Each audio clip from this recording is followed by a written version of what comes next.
السلام عليكم، مرحبا بكم في قناة المغرب نيوز.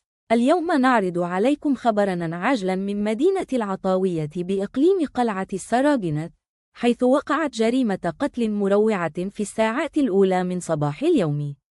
شهدت مدينة العطاوية بإقليم قلعة السراجنة في الساعات الأولى من صباح اليوم الأربعاء جريمة قتل مروعة راح ضحيتها شاب في ظروف غامضة، وذلك إثر شجار عنيف نشب بين شخصين حوالي الساعة 1 صباحاً. وحسب مصادر الجريدة، فإن الشجار اندلع بالقرب من أحد المقاهي قبل أن يتطور إلى مواجهة دامية أودت بحياة أحد الطرفين.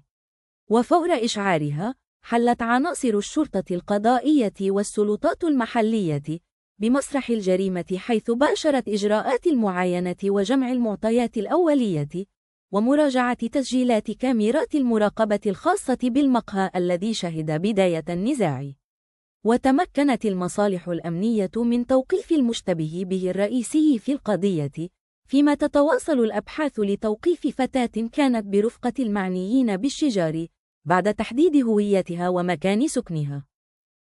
جريمة اليوم تطرح من جديد سؤالا حول أسباب تصاعد العنف وسط الشباب في المدن الصغرى، وما إذا كانت هناك حلول وقائية حقيقية.